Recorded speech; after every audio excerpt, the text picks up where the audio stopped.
like a Hellcat.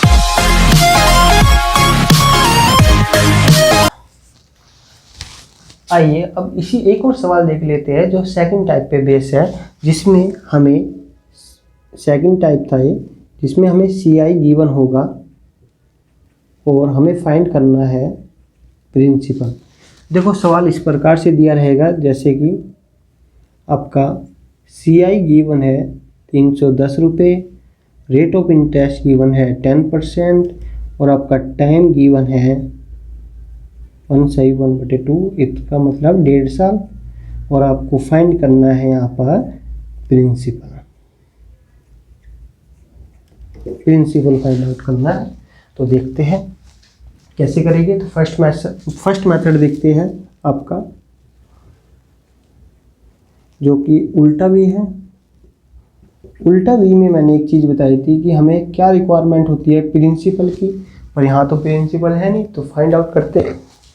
1 minute. Principal को find out करने के लिए मैंने बताया था कि जो रेट ऑफ इंटरेस्ट रहती है उसको हम फ्रैक्शन में कन्वर्ट करते हैं। तो हम फर्स्ट ईयर के लिए पहले साल के लिए रेट ऑफ इंटरेस्ट यहाँ पर दी गई है 10%, तो जिसका मतलब होता है जब हम इसे फ्रैक्शन में कन्वर्ट करेंगे तो ये आएगा 1/10। अब इसमें क्या है, अगले साल पूरा नहीं है, वो है आधे साल के लिए। आधे साल के लिए जो रेट ऑफ इंटरेस्ट होगा 10% तो पूरे साल के लिए है, 10% तो पूरे साल के लिए है, तो आधे साल के लिए कितना होगा 1/2, तो डेट इज 5%। और 5% को जब हम फ्रैक्शन वैल्यू कर रहे होंगे तो ये आएगा 5/100, तो ये आएगा 1/20। तो यहाँ पर R2 जो होगा आधे साल के लिए जो हम ब्याज होगा वो होगा 1/20। अब देखते हैं इसके माध्यम से हम प्रिंसिपल को कैसे एज्यूम करते हैं। यहाँ तक कोई दिक्कत नहीं, क्योंकि ये पूरे साल के लिए थे तो 1/10 हो गया। ये जो 10% है ये पूरे साल के लिए है, पर हमें जो ब्याज की कैलकुलेशन करनी है वो आधे साल के लिए करनी है। तो आधे साल के लिए रेट ऑफ इंटरेस्ट कितना होगा 5% होगा। तो फर्स्ट ईयर में कितना था R1, वो था 1/10, और R2 कितना था 1/20। हमें मिल गया, हमारा फर्स्ट स्टेप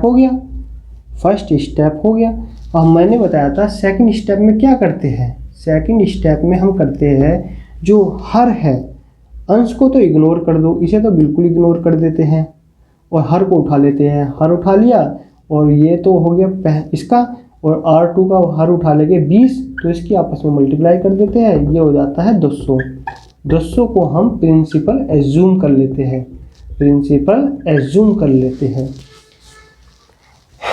अभी मैं एक एक चीज़ डिटेल में बता रहा हूँ, पर यदि हम जब सवाल बनाएंगे तो हमें पता पड़ जाएगा 10% की फ्रैक्शन वैल्यू कितनी होती है 1/10, और ये 10% पूरे साल का है, इसमें हमें आधे साल के लिए निकालना है। तो 10 का आधे साल के लिए रेट ऑफ इंटरेस्ट कितना होगा 5%। 5% की फ्रैक्शन वैल्यू हम जानते हैं 1/20, तो एक मिला 1/10 1/20, तो हम जानते हैं प्रिंसिपल क्या एज्यूम करेंगे 10 × 20 200। तो ये हम दिमाग के अंदर ही कैलकुलेशन करेंगे, ना कि लिखेंगे। तो ये मैं इसलिए एक चीज़ बता रहा हूँ ताकि कॉन्सेप्ट स्किप ना हो जाए। जब हम कॉन्सेप्ट जान लेंगे फिर हम बहुत सारी कैलकुलेशन अपने दिमाग के अंदर ही कर पाएंगे और सवालों को 1 मिनट से पहले ही सोल्व कर पाएंगे। तो आगे चलते हैं। अब हमें प्रिंसिपल मिल चुका है, तो जैसे ही हमें प्रिंसिपल मिल गया तो हम उल्टा वी का जो मेथड है उससे सवाल को आसानी से बना सकते हैं। तो देख लेते हैं। तो हमें प्रिंसिपल हमने एज्यूम कर लिया है, यहाँ पर 200 है प्रिंसिपल।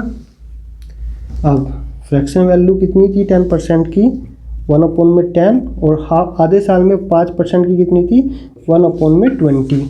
तो 1/10 कर दिया, 1/20 कर दिया।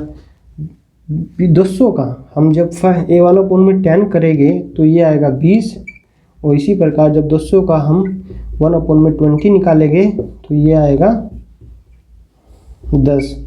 अब ये जो 20 रुपये है ये तो सिंपल इंटरेस्ट आया, क्योंकि हमने मूल पर कैलकुलेशन की। ये तो मैं बताते ही आ रहा हूँ, जब हम मूल पर कैलकुलेशन करते हैं तो वो साधारण ब्याज होता है। ये जो 20 रुपये जो ब्याज है, 20 रुपये जो यूनिट है, यहाँ पर यूनिट लेस है, तो जो 20 रुपये है जो भी है, तो ये नेक्स्ट ईयर मतलब आधे साल के लिए ये भी तो हमें ब्याज पे ब्याज कमाएगा।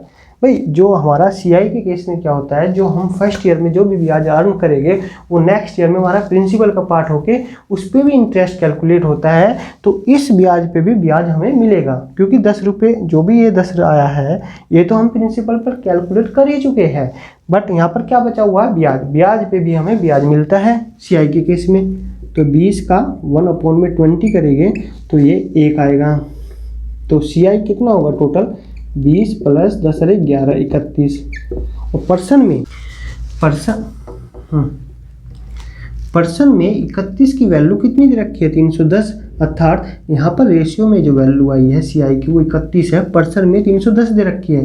तो 31 = 310 और रेशियो में हमने 200 रुपये एज्यूम किया हुआ है प्रिंसिपल। तो रेशियो में प्रिंसिपल 200 की वैल्यू कितनी बराबर होगी, 310/31 गुना 200। तो 31 दाम 310 और ये आया हमारा 2000 रुपये प्रिंसिपल, 2000 रुपये प्रिंसिपल, 2000 रुपये प्रिंसिपल। तो उल्टा वी के कॉन्सेप्ट से चाहे कुछ भी हो हम आसानी से सवाल को बना पा रहे होंगे। यदि वो टाइम में चेंज करता है, रेट ऑफ इंटरेस्ट में चेंज करता है, तो यदि हम पे कॉन्सेप्ट बनाना आता है, कॉन्सेप्ट लगाना आता है, तो हम उल्टा वी के कॉन्सेप्ट से आसानी से सीआई प्रिंसिपल अमाउंट को फाइंड आउट कर सकते हैं। अब देखते हैं इसे रेशियो मेथड से।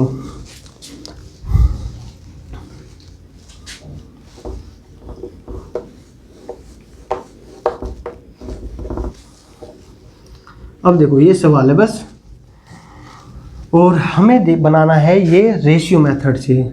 रेशियो मेथड से मैंने रेशियो मेथड में बताया था, जो रेट ऑफ इंटरेस्ट गिवन होती है, जो रेट ऑफ इंटरेस्ट गिवन होती है उसे हम कन्वर्ट करते हैं फ्रैक्शन में। तो ये जब हम फ्रैक्शन में कन्वर्ट कर रहे हैं ऐसे, तो ये आएगा 1/10, 1/10। यदि 10 मान लीजिए प्रिंसिपल है तो 10 का 10% 1 रुपया आएगा। 1 रुपया क्या है, ये ब्याज है। और अमाउंट कितना आता है, अमाउंट होता क्या है, अमाउंट होता क्या है, प्रिंसिपल प्लस इंटरेस्ट। और प्रिंसिपल कितना है, 10 + 1 दैट इज 11। तो पहले साल फर्स्ट ईयर में जो अमाउंट का रेशियो प्रिंसिपल का रेशियो होगा वो होगा 11:10, 11:10।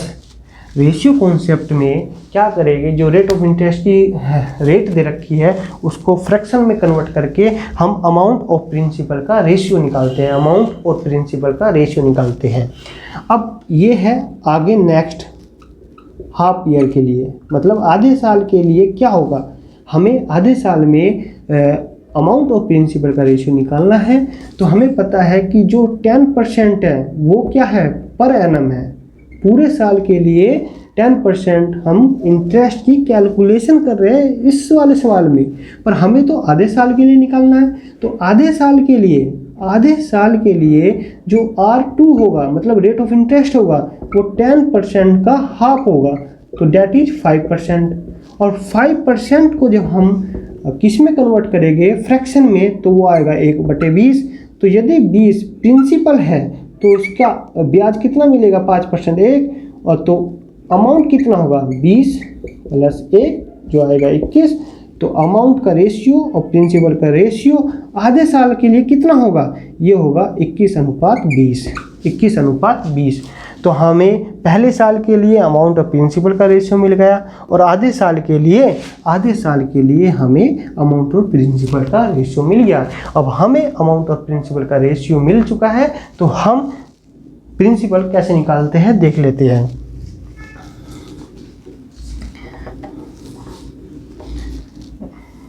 यहाँ पर मैं बता देता हूँ, यहाँ पर लिख देता हूँ कि फर्स्ट ईयर में अमाउंट ऑफ प्रिंसिपल का रेशियो 11:10 है, और आधे साल में अमाउंट ऑफ प्रिंसिपल का रेशियो जो है 21:20 है। तो आइए यहाँ पर सवाल बनाते हैं।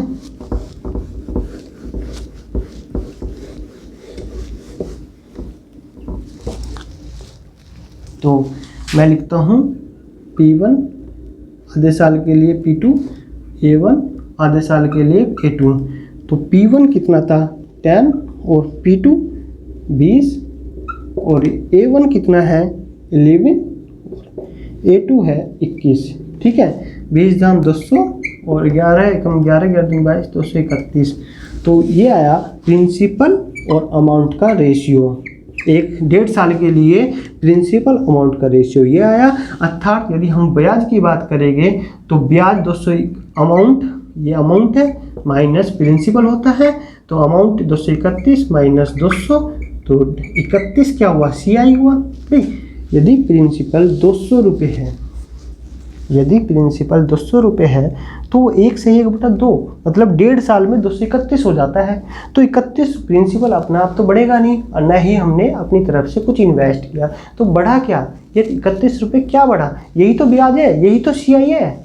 तो कंपाउंड इंटरेस्ट 31 है, तो 31 बराबर क्या दे रखा है सवाल में, ये 310 दे रखा है, और हमारा प्रिंसिपल क्या है 200, तो 310 अपॉन में 31 गुना 200, 31 दाम प्रिंसिपल आएगा हमारा 2000 रुपये, प्रिंसिपल आएगा हमारा 2000 रुपये। तो हमने यहाँ पर 2 ईयर से रिलेटेड क्वेश्चन को समाप्त कर दिया है। अब हमने 2 मेथड से किया है, उल्टा भी कॉन्सेप्ट से और साथ ही साथ रेशियो मेथड से। इसमें हमने 3 टाइप के सवाल पढ़े हैं 2 ईयर से रिलेटेड, जिसमें रेट ऑफ इंटरेस्ट इक्वल रहती है, पहली टाइप तो ये थी, और दूसरी टाइप हमने बात करी थी रेट ऑफ इंटरेस्ट जब अलग अलग होता है, और तीसरी टाइप हमने देखा था जब टाइम में चेंज करता है। जो भी टाइम में चेंज करेगा हमारा टारगेट होगा कि उस टाइम के अनुसार हम रेट ऑफ इंटरेस्ट को चेंज कर दें। रेट ऑफ इंटरेस्ट को चेंज करेंगे तो हम वही वाले मैथ्स आसानी से सवालों को उल्टा V के मेथड से और साथ ही साथ रेशियो मेथड से बना सकते हैं। जिस मेथड से हमें अपनी सुविधा के अनुसार हमें लगेगा कि हम इससे जल्दी बना सकते हैं, तो उसको अडॉप्ट करके हम सवाल को बना सकते हैं। तो ये था पूरा 2 ईयर से रिलेटेड क्वेश्चन से संबंधित कुछ क्वेश्चन। ये एक रूपरेखा है, एक तरह से रूपरेखा तैयार की है मैंने CI को स्टार्ट करने से पहले। अब मैं 3 ईयर से रिलेटेड और 4 ईयर से रिलेटेड कुछ एग्जाम्पल बता दूंगा। कॉन्सेप्ट हम बना ही चुके हैं, फिर हम एक क्लास में क्वेश्चन, अच्छे क्वेश्चन को डील करेंगे जो पेपर में आए हुए हैं, और फिर उसके बाद ये इसी टाइप पे ही बेस होगा 3 ईयर्स और 4 ईयर्स, और फिर आगे नई टाइप स्टार्ट करेंगे CI में जो कि होगी थोड़ी सी अलग। तो उसके लिए हम उसी क्लास में चर्चा करेंगे। तो आज के लिए इतना ही था, अब मिलते हैं अगली क्लास में।